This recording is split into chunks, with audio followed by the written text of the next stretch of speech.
What's going on, everybody? Welcome to the Instant Classic Wrestling Podcast, the only podcast that is always an instant classic. And we want to welcome you into your NXT review for June 7th, 2017. It's the 8th. What? It's the 8th. It's the 7th. Okay, I just want to see if you believe me. I know what the date is. I know it's the 7th. This man. Anyway, pretty good show. It felt really promo heavy to me and video package heavy. I don't know if you felt the same way, but it felt like there was a lot of video packages. I could see that. Yeah. And I don't like the new NXT theme. Don't like it. Nope, not at all. Nope. Don't. So like, wait, and because a little bit of this, the sound was a little bit low for me while watching some of NXT, because I was also watching the game at the same time as I'm doing right now. But so I know I guess they got a new theme because they gave credit to that, they gave credit to the artist and whatnot. But like, so they just randomly changed the theme, just randomly. I guess. Just because. Okay. All right. I don't like it. Don't like it at all. And it's not even one of those themes like the last one. I didn't like at the beginning, but it grew on me. But I can tell this one I'm just not gonna like. I don't. I don't know if you have any thoughts on the new theme. I mean, I heard it. I just didn't hear it at the very beginning. Yeah. At first, like, I'll be honest, because I wasn't thinking about it. I thought it was like there was going to be like a faction or tag team called Resistance, so I was kind of confused at first. I'm not gonna lie. Anyway, let's jump into the first match. We got Heavy Machinery, my boys, versus Victor Andrews and Lars Sullivan. First of all, why did Jobbers get a promo? Like, what? Why? What was the point of that? Like, I don't get it. Why he get to talk? And also, why they keep doing this? They keep showing people that we've already seen before, have already been established to us, and they change their ring names for no reason. They did this with Lars Sullivan, formerly Dylan Miley, that we've seen before. I'm like, why? Like, why do they need to change these names? Like, bruh, it's annoying. But Victor Andrews, he did. He did. Heavy Machinery killed him. And then after the match, an angry Lars, in the nicest way possible, shows his disapproval to Victor. I thought he did it in a very nice way. Very manly and polite. I thought. He killed him. Again. Thoughts on the opening match? It was a pretty good match. It was the kind of typical jobber match, but I think this is the first time. Like, and now they said this other guy, I don't remember his name because he's had like 8 of them, but I didn't remember his name before anyway. So because he's a jobber, so I don't really care. But I feel like this is the first time that there was a jobber match where like both sides benefited. Yeah, and that's kind of weird. Like, you usually don't see that because I feel like that may establish a push for him. I don't think Victor he got anything out of this at all. The Andrews guy, Kofi. Nah, Kofi didn't get nothing. Nah, Kofi dead. Kofi dead. He need to go back to the New Day. But the other guy, I think, like, at least in some form or fashion, like, there was like something positive out of both of these. Like, it feels like that guy eventually is going to get a push. I don't know his name. I can't remember it. He's a jobber. I don't care. But his name is Lars Sullivan. That guy, it feels like he's going to get maybe possibly getting a push soon, or at least getting into the fold a little bit. And obviously Heavy Machinery is trying to make their way into the tag team title picture. So I like it. Yeah. I think that I got a perfect idea for this Victor Andrews. He got killed. He did. He needs to come back as a broken version of himself who thinks he's Kofi Kingston from 2009. That's what they need to do. I think it's genius. That's what I was thinking. I was like, he just needs to come out with the Jamaican accent. Come on now. I mean, like no. And I'll be honest, they should it shouldn't even be broken. He should just be Kofi Kingston, and they should act like that Kofi Kingston never existed. WWE, do it. Then we Come get with the same theme, everything, same theme, just a different name. he comes out after the New Day, and Kofi's like, "Wait, what?" Wait, hold up a minute. I've seen this before. Bruh, why are you trying to be me? He's like, "What are you talking about, man?" Anyway, we get a recap of Roderick Strong's win last week against No Way Josie on his, or last week, and No Way Josie's return. My mistake. And Killian Dane actually got to talk in an interview. I was like, what? Bruh. They going to push this man now, right? Yeah, they going to push this man. Push him. DJ, thoughts on the recap or the interview? Yeah, I like the recap. It kind of furthered me not caring about No Way Jose a little bit, be honest. But I like that Killian Dane got to talk. That was kind of cool because, it's kind of always Eric Young or Nicky Cross saying, Oscar. It always feels that way. Like, it always feels like it's always those two. So it's nice to see kind of the others get a little bit of a rub here. And I feel like, obviously, Killian Dane will be the one to kind of get a push within the group before Alexander Wolf would. So I was excited, though. I was excited for not only the match, but like just to kind of see like what they're going to do with this whole thing. We all know Alexander Wolf ain't never going to get a push.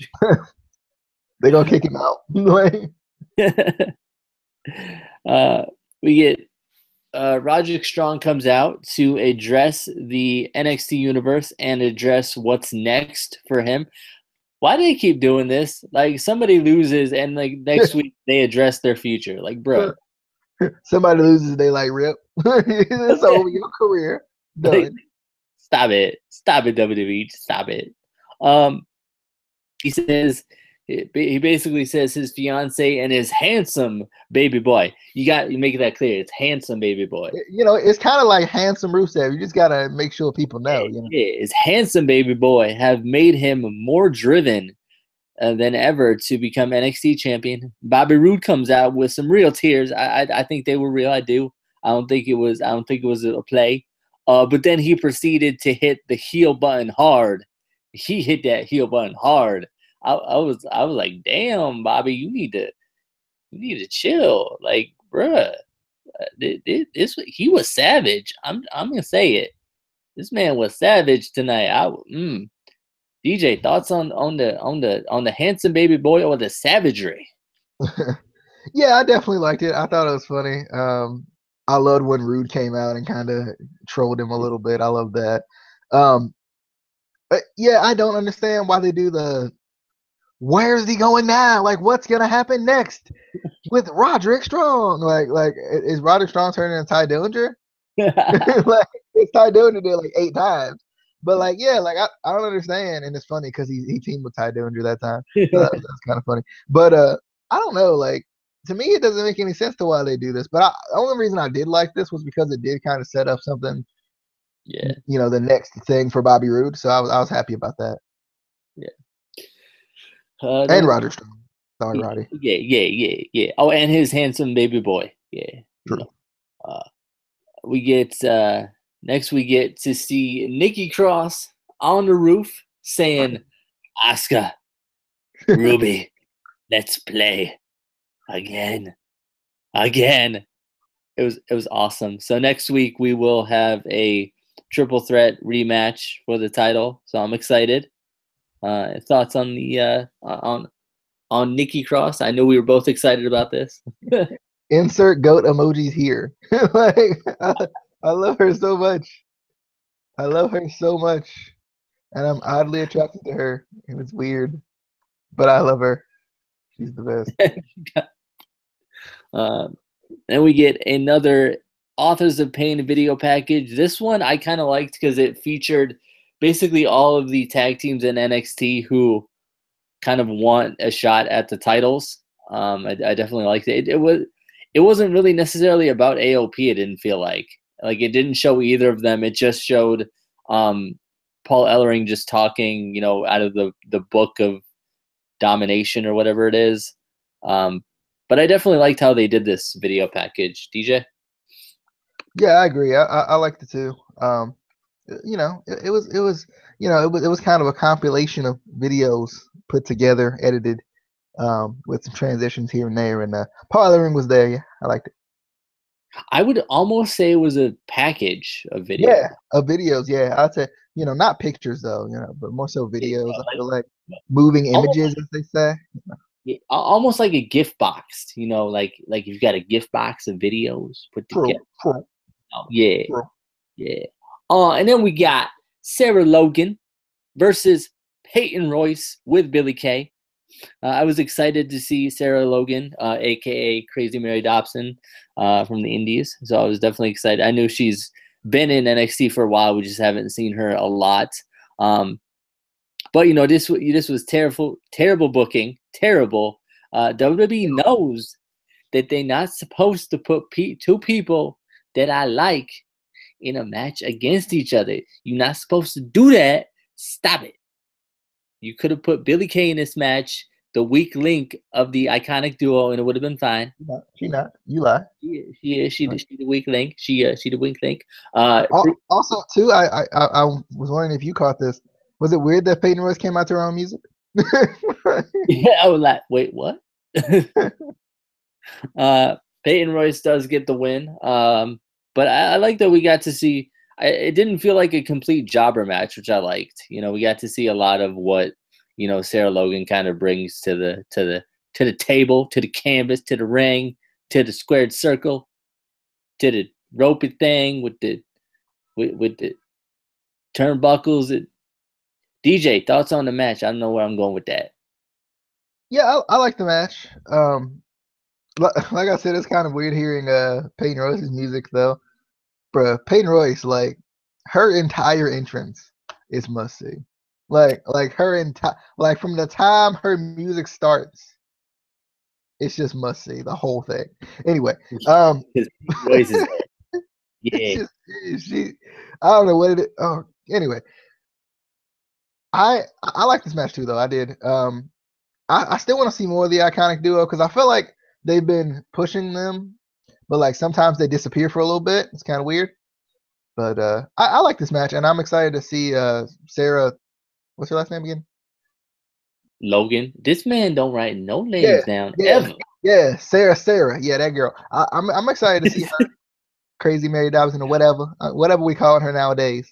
Yeah, I'm excited to see her though. Then we get a recap of Andrade's loss last week. He be losing, but it's okay because he go out on the town. And then, oh my God, Rosita slapped him. That was Rosita. I was pumped. I was hyped. Yeah. I don't know if you noticed that, but that was Rosita. I did. It's funny. I had actually saw, it was a rumor or an article or something that she was coming to WWE. So and I just saw this recently, like earlier this week or something. So it's kind of weird to see her that quickly, but I was like, oh, it's Thea Trinidad. Well, I call it Thea Trinidad now, but yeah, I was excited, and isn't she married to Austin Aries, if I'm not mistaken? Yes. So that's good for them. Yeah. Well, no, let's go back. I don't know if you remember this, but now they can actually acknowledge her because at the Hall of Fame ceremony, the little pre-show they did for the Hall of Fame ceremony, Austin Aries was there, and they was like, and she's there too. Like they just kind of like brushed over her. Bruh. Yeah. But I'm definitely excited to see her. Hopefully, she in the ring. And I want to see what kind of crazy ring name they gonna give her, because they ruining the ring names of people. They need to stop it. Rosita Dad. Rosita Dad, yeah. Then we got Hideo Itami versus Oni Lorcan. Definitely, I feel like we definitely saw more of an aggressive side of Hideo in this match. I really liked the physicality in this match. these two guys definitely both, I feel like, deserve pushes in NXT. Obviously, Hideo has gotten a couple pushes, unfortunately, with injury and everything. It hasn't really gone his way. And it felt like Oni Lorcan was starting to get a push a while back, and then they just stopped it. And I'm like, why though? Why? But Oni Lorcan freaking killed Hideo Itami with that running uppercut. I was like, damn, like, bro, you need to chill with the, you need to calm down with that. And I don't know if you saw this, but I loved Drake Younger, the referee's reaction after the second and third GTS when he kept getting down to go for the count and Hideo wouldn't pin him. He's like, bro, you're not gonna pin? No, come, wait, you pin it. Come on. Then as I expected, Cassius Ohno comes out, and I'm hoping this is the beginning of a feud between them because it felt like that's where they were going. Hideo leaves, and the match is basically thrown out. Definitely a good match, though. I liked it, and I like that it kind of continued a storyline with Hideo and Cassius Ohno. So that's definitely good. DJ? Yeah, I was excited for this match, and you missed this. So Casey missed an interview, and I'm gonna go back and get it for him. But the interview with Hideo Itami, where she asked him was he going back to Japan, and I was like, really? I just ignored that because we know he's not going back to Japan. No, the only reason I said something about it, it kind of like set up this whole thing. Anyway, I mean, it was important, but I thought it was weird that they asked him was he going back to Japan. I don't know if it was just me. If it for some reason it just came off weird. It came off like because like you never hear someone lose and like if Roderick Strong lost in an NXT title match, they wouldn't be like, "Are you going back to Ring of Honor?" So like I just thought it was weird the way she asked him and his reaction. I was like, "Bruh," I was like, I feel you, Hideo. She shouldn't just be like, "Are you going back to Japan because you lost that one match, that one title match? Are you going back to Japan? Will you be debuting back in Japan? Will you be back in Japan though?" I was really like kind of like, really though, like that's how they gonna do him like that, really? But I like this. I like the match though. It did feel like they were pushing Oni Lorcan for a little bit, and then they kind of was like, nope. But I like this match as far as like seeing Hideo's aggressive side and kind of doing this official turn. I actually thought this was a main event, so I was like, wait, there's a match after this? For some reason, I just thought this was a main event. Nice to see kind of what this Hideo heel turn is gonna do for him because he's been pushed somewhat, but not. I don't know if he's been pushed like consistently, somewhat because of his injuries, but still, he's never really been pushed to the point of like being the champion. So now he's kind of still not being pushed. Like being in the feud with Cassius Ohno isn't necessarily being pushed to me, but I'm excited for it though. I am. We got a Drew McIntyre video package. Any thoughts on the video package? It was a package of videos. I agree. Okay. That was easy. Then we get a interview with Ember Moon. She's asked her thoughts on next week's rematch for the NXT Women's title between Asuka, Nicky Cross, and Ruby Riott. She says right now she has to deal with Billie Kay and Peyton Royce. And I was like, why? They've been a slight nuisance, but like you're just gonna stop your title run or your shot at the title and you're gonna go after them. It just didn't make sense to me. Like I like Peyton Royce and Billie Kay, but why would you? Well, it's not like they like did anything to her recently. Yeah, either. Like they haven't done anything to her for her to be like, you know what, I got to stop them first. Usually that's what would happen. Like something would happen between them, and then they had those those videos in like the performance center, but like they didn't do anything to her. They were just kind of annoying. Yeah, and like she was just kind of there saying, "I'm healed." Yeah, miraculously. after she was almost dead. Rip. Just didn't make sense to me. I don't know why. Like, I don't know. But any thoughts on that? Any other thoughts on that? No, I don't have any other thoughts. It was just kind of like you said, it was kind of confusing. Yeah. So on to the main event of the evening.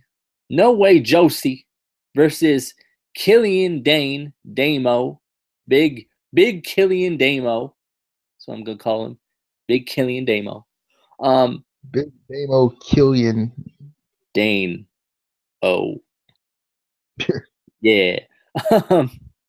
What I was confused about is not only did he get an interview before, but like now he gets his own custom Sanity entrance music. Like, bruh. Yeah. No other members of Sanity get their custom. What? But I guess the only one that's really been even relatively pushed is Nicky Cross. Yeah, even she doesn't get, like, she just comes out to the regular Sanity music. I'm like, is he planning on breaking apart from them? I don't know. But then again, like, why would they agree for him to have it? I don't know. Yeah, but we got a shave your back chant. I agree. No Way Jose needs to work on his grooming. You know, it's terrible. They were obviously chanting that at him. They wouldn't say that to Damo. I mean, I wouldn't say that to Damo because he'll kill you. He'll kill you. But a very dominant performance from Killian Dane. His running drop kick in the corner was amazing for a man of his size. For a second, I was like, wait, Finn Balor back? Oh, wait, no, that's Damo.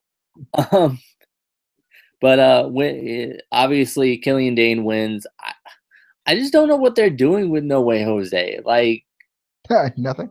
Bruh, what are you doing with this man? DJ, thoughts on the match? It was a pretty good match. Like you said, that drop kick, I was like, Damo need to calm down. He can't be doing stuff like that. I was like, bruh. But I like the match. I just, like you said, I don't know what they're doing with No Way Jose either. I felt the same way watching this match. I'm kind of like, but No Way Jose, he just came back. He should be like ready to go, and he just kind of not. He's just kind of there, and that's what I didn't like. I didn't like that. Like, he just kind of got dominated. Like, I get it. It is Killian Dane, but yeah, but I really wasn't feeling Killian Dane's customized Sandy music. Yeah, nah. I think I like the original theme too much, but yeah, I don't know. It was just weird to me. But that was your NXT review for June 7th, the 7th day in June, not the 8th. DJ's wrong. He's a liar of the year 2017. He's not the liar of the year 2017. That probably go to like Trump, but like, that goes to Justin. Oh yeah, you're right. You're right. He a little bit mad at us right now, but it's cool, bro. You mad at you? You did the deed. Don't bring me into this.